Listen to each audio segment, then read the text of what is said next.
Hey guys, so after watching all this, reading a little bit about different things going on and everything, this deal with Kamala, they think that she's gonna beat Trump.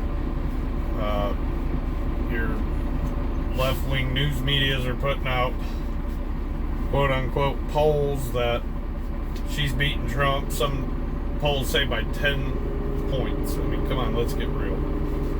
But here's what I do think is going to happen. So, as I said in the past, I don't think legally they could just hand over these delegates and this money to Kamala. So, if you all watched Joe Biden's speech the other night, I see some people do a couple different videos and stuff that showed Joe Biden in the Oval Office before and Joe Biden the other night. And when you put the two side by side and compare, it literally looks like a totally different person. But with that being said, we all know that Joe isn't. I personally, this is my opinion. I don't think he's going to make it. Yeah, he's got 6 months left, but so I bet you. I don't think it'll be before their convention, if they even have a convention now at this point. But the DNC convention, Democratic National Convention. I think they're going to remove Joe Biden from office, which in turn will automatically put Kamala Harris as president. She'll be able to show everybody over the next few months what she can do. But then I think that would legally open the door for her to receive the nominee and the money and everything. However,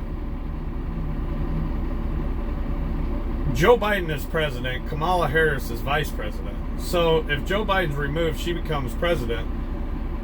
I'm pretty sure under the Constitution, that would mean the Speaker of the House, Mike Johnson, becomes vice president. That's the way it's set up, like in a war scenario or something. If the president's killed or whatever, it's the Speaker, it's president, vice president, Speaker of the House. That's the power structure.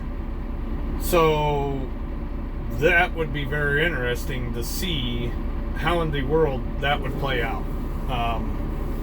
Not that I care for Mike Johnson, I'm just saying technically this is the way that it's laid out and it's supposed to work.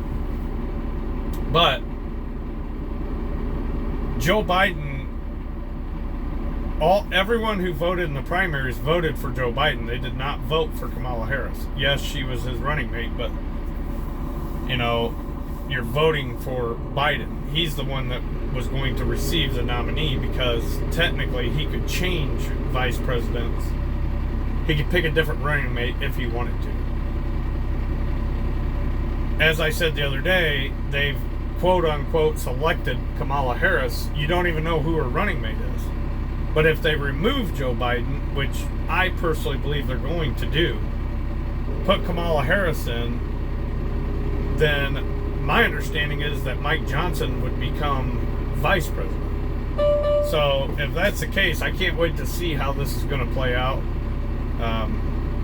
But as I said the other day, between now and, I'm not sure, it's August 14th, 15th, somewhere in the middle of August is when their convention is supposed to be, if they even have one now. Who knows? But it's going to be interesting to see how they play this. As I said, the mainstream media, the left, especially the left wing, are already coming out with these quote-unquote polls that Kamala is beating Trump. I think they're just trying to set the narrative that she has a fighting chance with Trump, because if they can get the margin of error within the window, then they can cheat just like they did before. But it's going to be interesting to see how this plays out. So leave me a comment, let me know what your thoughts are, if you know how this works legally. If you would, like, subscribe, share, all that good stuff. Email talk2number2@pfcyahoo.com. Follow me on TikTok, my name Terry Sloan, SLONE 677, and we'll see you on the next one.